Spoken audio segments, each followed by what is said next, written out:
창세기 9장 1절부터 17절까지의 말씀입니다. 하나님의 결심, 이런 말씀으로 같이 말씀을 좀 나누려고 합니다. 제가 근자에 봤던 드라마 중에 하나가 뭐냐면 이 신사의 품격 이런 겁니다. 예, 아직 40대 싱글 남자들의 이야기인데 재밌더라고요. 지난주에 마쳤습니다. 근데 그 마지막 장면 중에 어떤 것들이 있냐면 거기 그 나이 많은 아저씨가 나옵니다. 그 40대 41살이라고 나오더라고요. 그 아저씨하고 그 아저씨의 친구 되는 동생과 결혼식을 하는 장면이 나오는데 거기 혼인 예식을 합니다. 근데 혼인 서약을 이렇게 하더라고요. 여자가 어떤 혼인 서약을 하냐면 카드 연체 안 하겠습니다.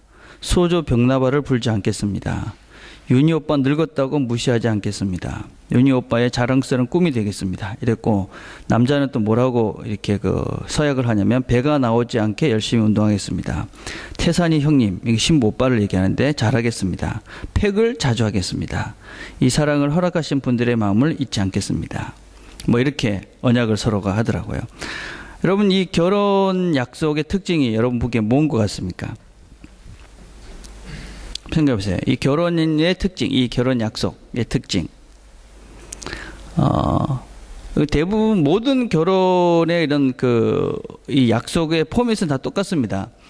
검은 머리 팥불로 되도록 슬플 때나 기쁠 때나 아플 때나 건강할 때나 누구를 맞이해서 평생 살아가며 살겠습니다. 이런 거잖아요. 그죠? 예. 근데 이런, 약속이라는 것은 사실은 이 상대방이 서로 하는 거잖아요. 야, 우리 몇 시에 만나자, 어디서. 자, 아니면 이렇게 너가 이렇게 하면 내가 이렇게 할게. 이런 건데, 이 결혼에서 하는 서약은 그런 어떤 조건이 없습니다. 상대방이 어떻게 되는 것, 이렇게 하면 내가 이렇게 하겠다. 이런 것이 아니라 상대방이 어떤 상황과 어떤 상태와 상관없이 나는 이렇게 하겠습니다. 이게 이제 결혼에서 얘기하는 서약, 언약, 이렇게 이야기합니다. 그래서 이런 것을 결혼 서약이라고 하고, 히브리 말로는 이걸 언약이라고 그럽니다. 히브리 말로 이걸 베리트라는 말인데, 이 베리트라는 말은 유언이라는 말하고 똑같은 겁니다. 그래서 사실은 여러분 결혼식 할 때 이제 서약을 한다는 거는 유언을 하는 겁니다.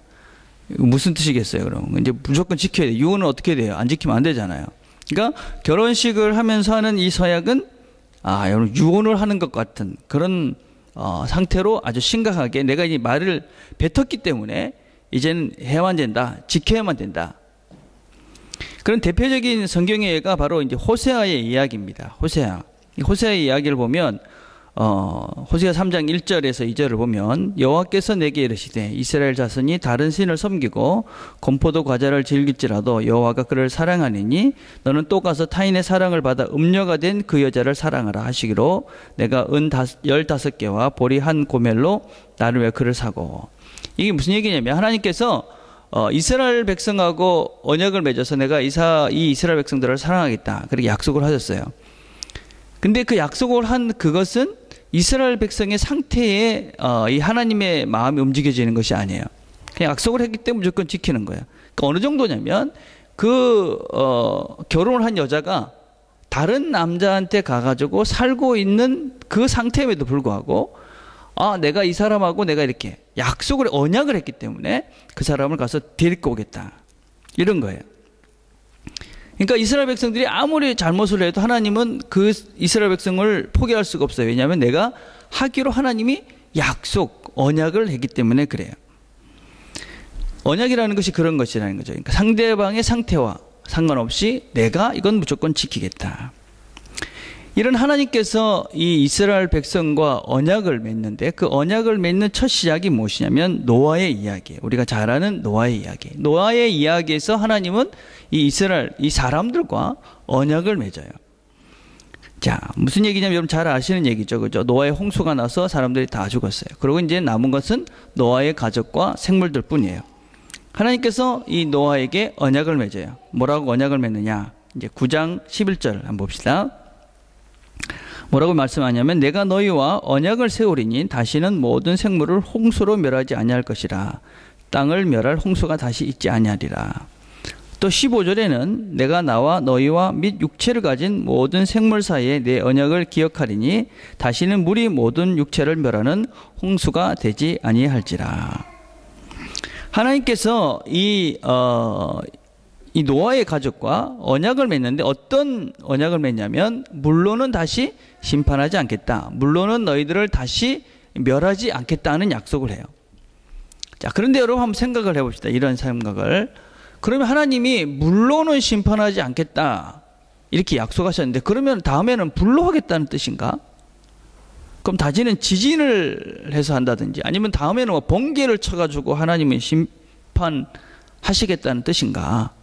그럼 물로만 심판하지 않겠다는 뜻이지 다른 것으로는 심판하겠다는 뜻일까 하는 거예요.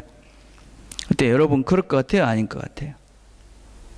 심판하지 않겠다, 물로 심판하지 않겠다 이 말 가운데는 사실은 그냥 이제는 너희들을 다 멸하는 심판을 하지 않겠다라는 약속이에요. 그냥 물로만이 아니라 너희를 다시 멸하는 심판은 하지 않겠다 하는 얘기예요.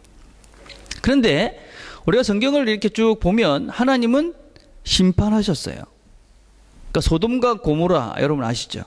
그 소돔과 고모라는 죄악 때문에 하나님께서 뭘로 심판했어요? 불로 심판을 했어요. 그래가지고 소돔과 고모라에 있는 모든 사람들을 다 멸하셨어요. 그리고 이스라엘 백성들을 때때로 심판하시기도 하시고 다른 백성들을 심판하시기도 하셨어요. 심판하셨어요. 그럼 하나님 심판하지 않겠다 이렇게 놓고 또 심판하셨어요. 좀 하나님이 뭔가 헷갈렸나 아니면 하나님이 이렇게 변덕이 심하나 무슨 뜻일까요? 자, 이걸 우리가 한번 신약을 통해서 한번 생각을 해봅시다. 여러분 마태복음 13장 24절에서 30절을 한번 찾아보세요. 마태복음 13장 24절에서 30절. 자, 제가 한번 읽겠습니다. 예수께서 그들 앞에 또 비유를 들어 이르시되 천국은 좋은 씨를 제밭에 뿌린 사람과 같으니 사람들이 잘 때에 그 원수가 와서 곡식 가운데 가라지를 덧뿌리고 갔더니 싹이 나고 결실할 때에 가라지도 보이거늘 집 주인의 종들이 와서 말하되 주여 밭에 좋은 씨를 뿌리지 아니하였나이까? 그런데 가라지가 어디서 생겼나이까? 주인이 이르시되 원수가 이렇게 하였구나. 종들이 말하되 그러면 우리가 가서 이것을 뽑기를 원하시나이까? 주인이 이르시되 가만두라. 가라지를 뽑다가 곡식까지 뽑을까 염려하느라. 둘 다 추수 때까지 함께 자라게 두라. 추수 때가 내가 추수꾼들에게 말하기를 가라지는 먼저 거두어 불사르게 단으로 묶고 곡식은 모아 내 곡간에 넣으라 하니라. 이게 무슨 말씀이냐? 하나님께서 예수님께서 천국에 대한 비유를 말씀하시면서 천국은 이 하나님 나라, 이 하나님 나라는 어떤 것이냐면 하나님 나라의 밭에다가 좋은 씨앗을 뿌려놓은 거예요. 근데 밤에 나쁜 놈이 와가지고 거기다가 잡초 씨를 뿌린 거예요. 그래가지고 거기 하나님 나라의 밭인데 그러면 거기는 분명히 하나님은 좋은 걸 뿌렸기 때문에 좋은 것만 자라야 되는데 보니까 이 잡초들이 같이 자라고 있는 거예요. 그래가지고 종들이 와가지고 이 잡초를 다 뽑아버려 볼까요? 그렇게 하니까 그냥 둬라. 걱정하지 말고 그냥 둬라. 혹시나 그 잡초를 뽑다가 알곡까지 뽑으면 안 되니까 그러니까 그 잡초를 그냥 놔둬라. 그런데 언제 정리를 하겠다고 말씀하십니까? 추수 때가 되면 그 가라지들을 먼저 다 끄집어내서 불태워버리고 그리고 알곡은 내 곡간에 둘 것이다. 이걸 조금 이제 현대적인 의미로 설명을 하자면 우리가 사는 이 세상 속에 특별히 교회라는 공동체 안에 이 안에도 사실은 잡초가 있고 알곡이 있을 수 있다는 것이죠. 그런데 이 속에 하나님이 그러면 그 잡초들을 다 뽑아가지고 다 심판하지 않고 왜 놔두시는가? 알곡은 알곡을 위해서 있는 것이죠, 여러분. 여러분 잡초가 왜 있는 것이냐면 이 알곡을 제대로 된 알곡을 튼튼하게 해서 잡초가 존재하는 거예요. 그러나 잡초는 마지막에 가서는 결국에 가서는 어떻게 되느냐? 태워서 버려지게 돼요. 그래서 이 성경이 이야기하고 있는 이 두 가지 원리가 있는데 하나는 뭐냐면 알곡, 그러니까 하나님의 백성들에게는 심판이 없는 것이죠. 하나님의 백성들에게는 구원이 있는 것이고 잡초에게는 심판이 있는 거예요. 다시 얘기하면 하나님께서 노아에게 약속하신 것은 하나님의 사람들에 대한 약속, 다시는 물로 다시는 너희들을 심판하지 않겠다 하는 말씀은 하나님의 백성들에 대한 약속인 거예요. 하나님 백성이 되면 너희들은 내가 심판하지 않고 너희들은 내가 구원하겠다 하는 말씀이에요. 그래서 히브리서 8장 10절에 보면 이렇게 말씀하고 있어요. 또 주께서 이르시되 그날 후에 내가 이스라엘 집과 맺은 언약은 이것이니 내 법을 그들의 생각에 두고 그들의 마음에 이것을 기록하리라. 나는 그들에게 하나님이 되고 그들은 내게 백성이 되리라.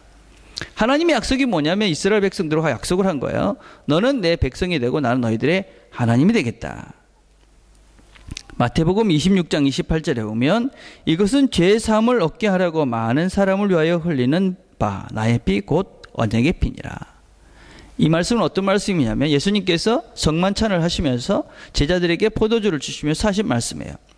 그러면서 이것을 내가 너희들을 위해서 죽는 이유가 무엇이냐, 내가 십자가를 지는 이유가 무엇이냐, 하나님의 약속, 그 언약을 이루기 위해서 내가 지금 십자가에서 죽는 것이다 라고 말씀하시는 거예요.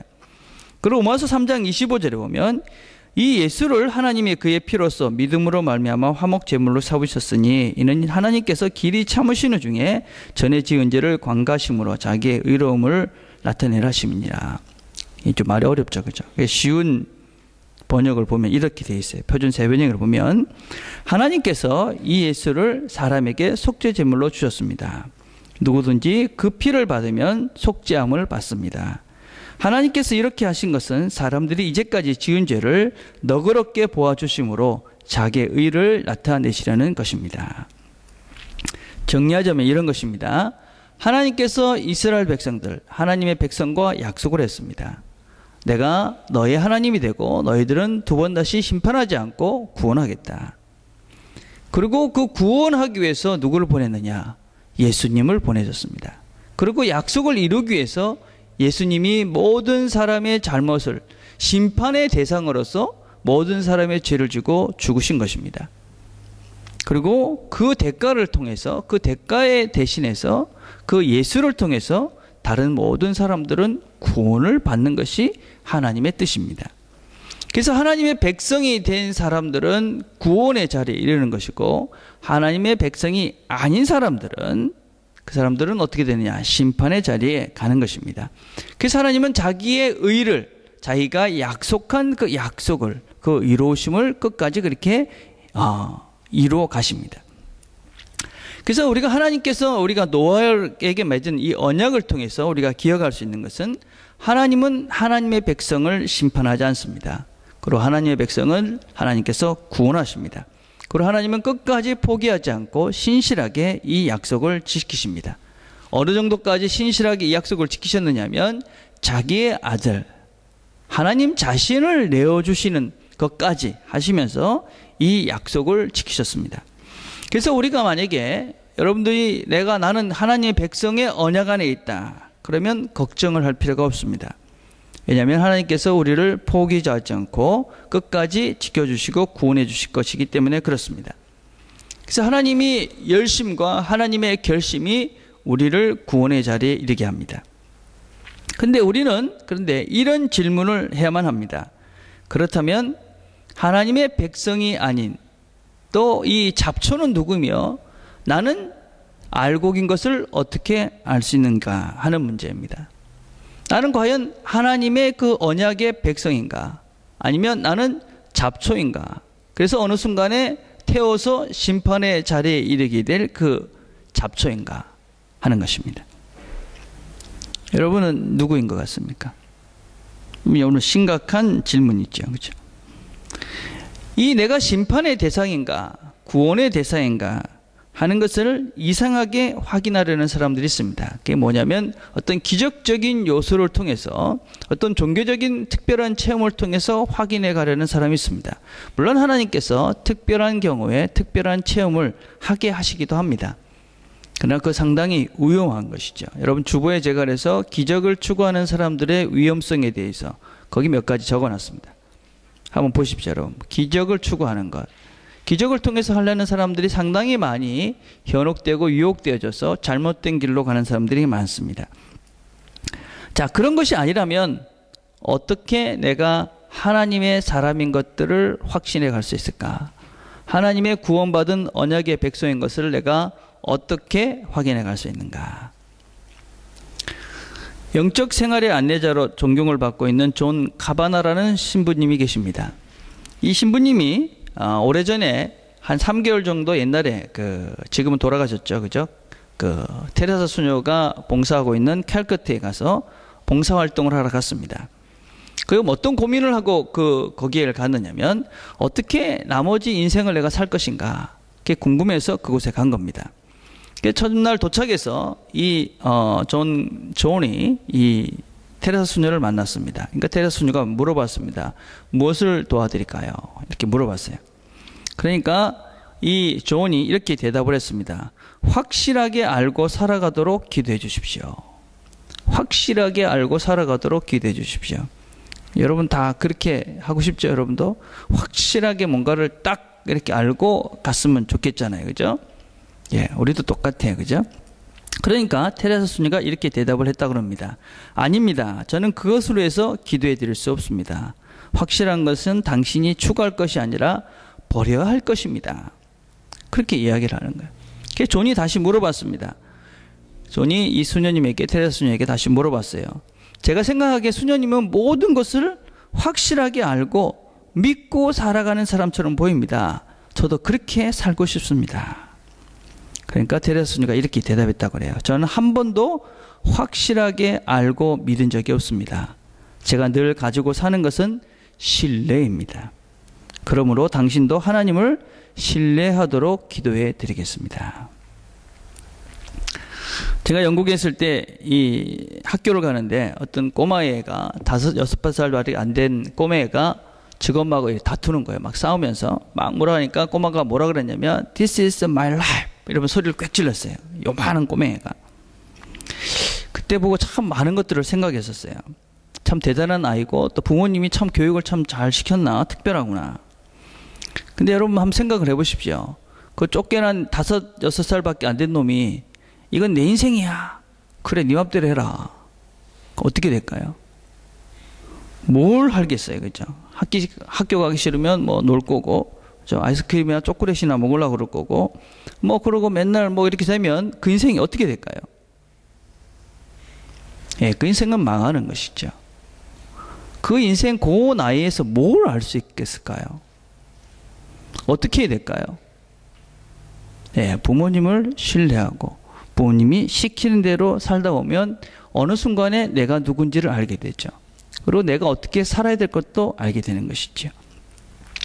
우리가 종종 실수하는 것이 무엇이냐면 우리 인생에 있어서 뭔가 확실한 무엇을 알 수 있는 존재라고 우리가 이야기를 하고 착각을 하는 것 같아요. 그래서 우리는 늘 내일이 궁금합니다. 내가 뭘 하면 나는 내일 더 확실한 분명한 뭐를 찾아갈 수 있을까? 그러나 우리에게 내일에 대한 알보다는 더 중요한 것은 바로 하나님을 제대로 알고 신뢰하는 것이죠. 오스왈드 챔버스라는 분이 나의 궁극적인 목표, 나의 가장 좋은 목표, 뭐 이런 My Ultimate for His Highest라는 책이 있는데 그 책에 이런 얘기를 했어요. 믿음은 우리가 이끌려 가게 될 것을 아는 것이 아니라 우리를 인도하시는 그분을 사랑하고 아는 것입니다. 이런 우리가 하나님을 제대로 알고 그분을 신뢰하면서 어떤 신앙의 걸음들을 걸어가게 되면 확신이 오게 되는 것이죠. 확신이 있어야 내가 뭘 다 알아야 믿겠다 하는 것은 우리가 아직까지도 하나님이 어떤 분인지 전혀 감이 없는 것이고 어떤 면에서 내가 너무 어린 것이지요.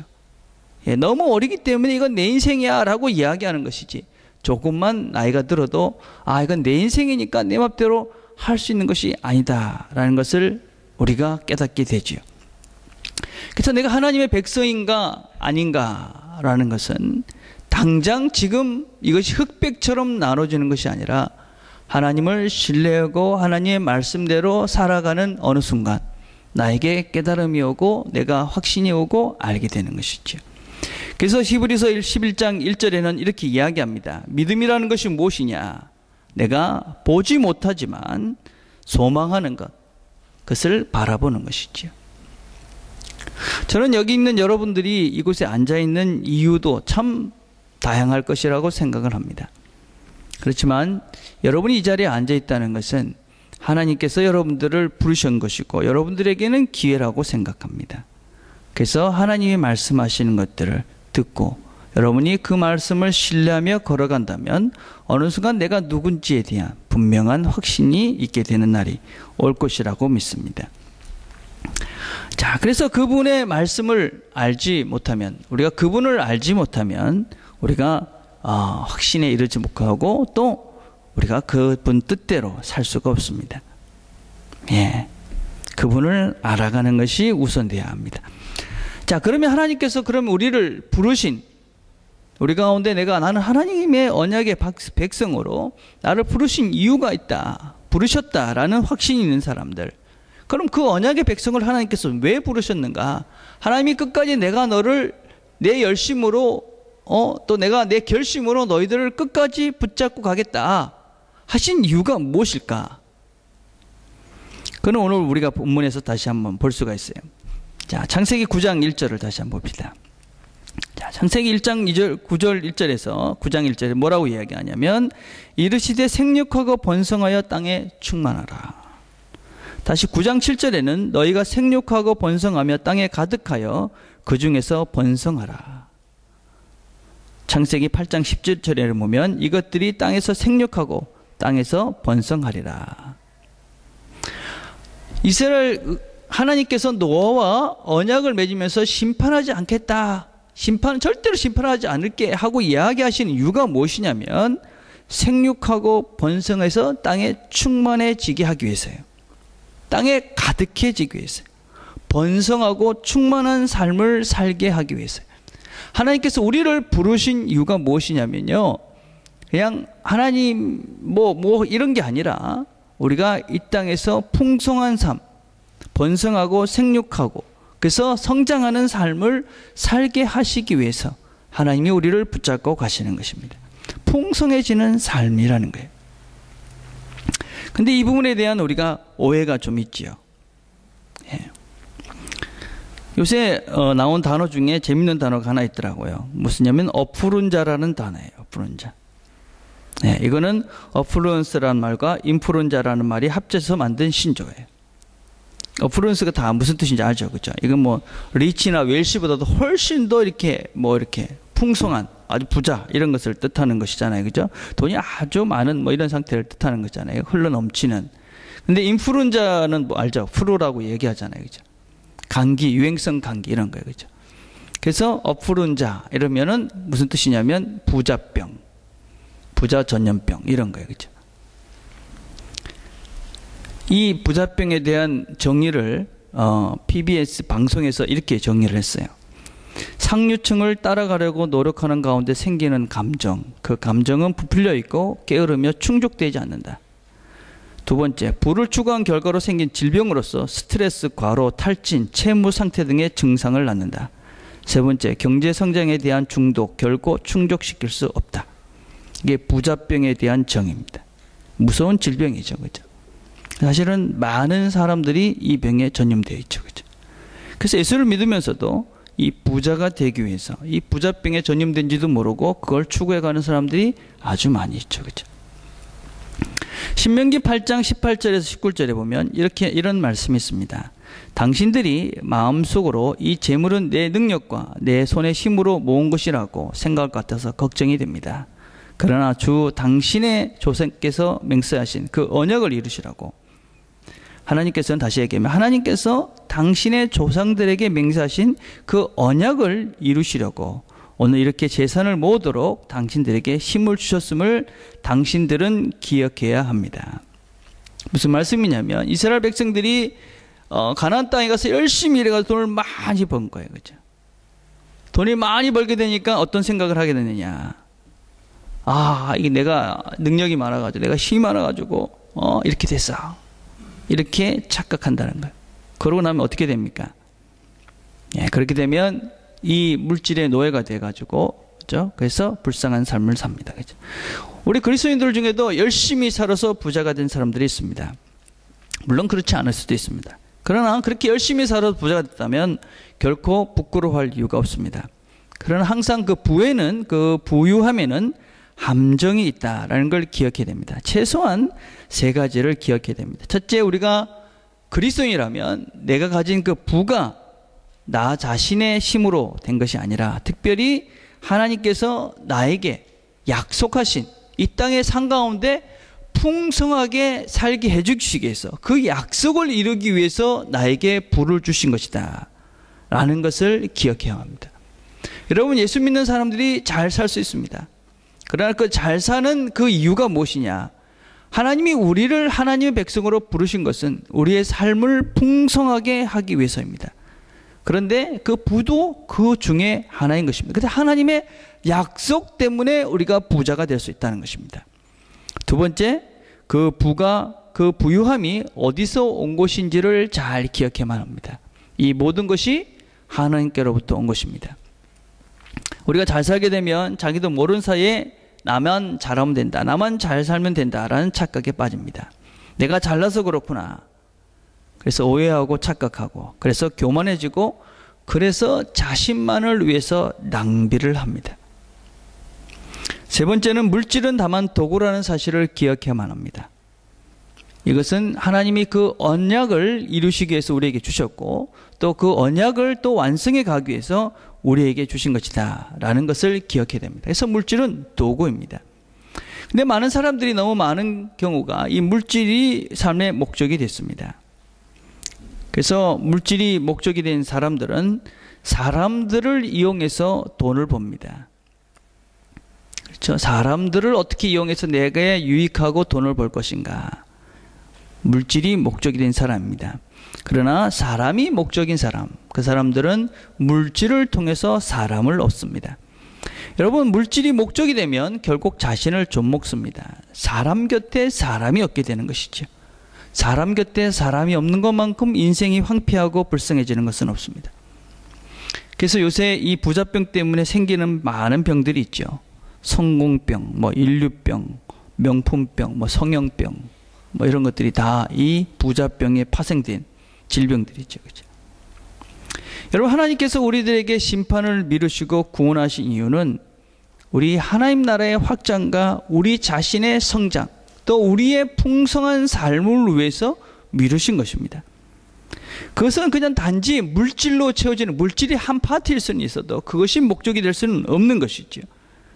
그래서 우리가 그 하나님의 뜻대로 열심히 살다가 보면, 그 목적을 이루게 성실하게 근면하게 살다 보면 부자가 될 수도 있습니다. 자녀들을 훌륭하게 성공하는 자녀로 또 이 땅에서 이름을 날릴 수도 있습니다.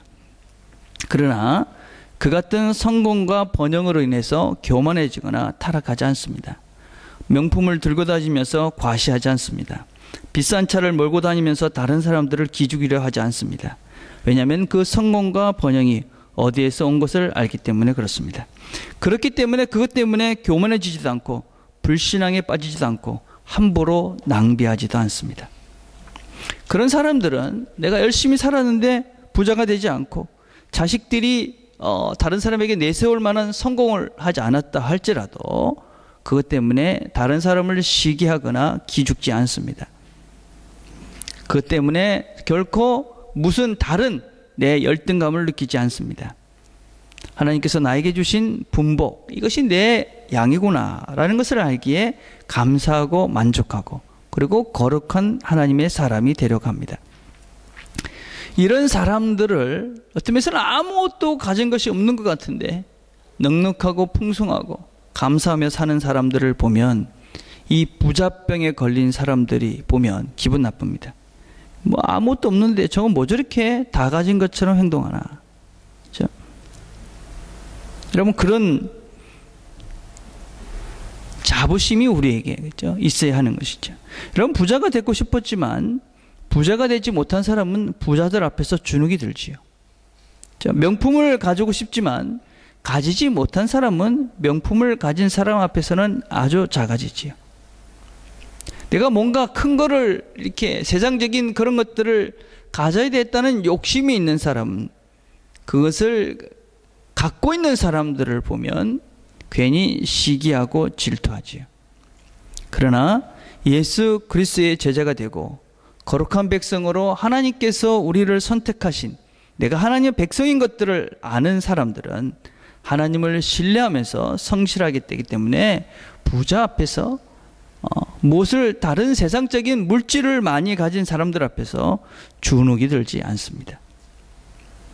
여러분, 거꾸로 오직 가진 것이, 내세울 것이 이 돈밖에 없는 그런 사람들. 그렇죠? 어떤 면에서는 내세울 것이 자기가 가지고 있는 그냥 뭐 지식이나 뭐 이렇게 세상적인 것밖에 없는 사람들이, 아무것도 없어 보이는 우리가 성실하고 열심히 감사하며 즐겁게 살 때에 그런 사람들이 우리에게 묻지요.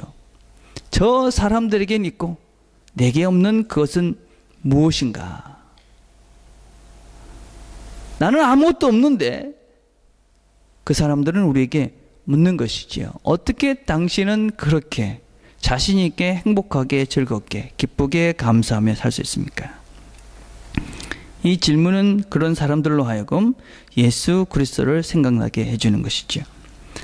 우리가 이 질문에 답을 해주라고 불러서 우리의 삶을 풍성하게 살게 하시는 것이고, 우리를 심판의 자리에 있지 않게 하시는 것이죠. 그래서 우리가 하나님의 사람으로, 하나님의 열심과 결심으로 불려진 사람들이라면, 우리를 향해서 하나님이 부르신 그 목적을 기억하고, 그래서 우리가 풍성한 삶, 세상 사람들이 보기에 풍성한 삶이 아니라 정말 세상 사람들이 이해할 수 없는 그런 풍성한 삶을 우리가 살 때에 하나님께서 우리를 지금까지 또 앞으로도 인도해 가실 것에 대한 확신이 생기게 되는 것이고, 그래서 우리가 하나님 안에서 풍성한 삶을 살게 되는 것이지요. 오늘도 우리를 부르신 그 목적을 기억하고 하나님과 함께 풍성한 삶을 누리는 저와 여러분이 되기를 바라겠습니다. 기도하겠습니다.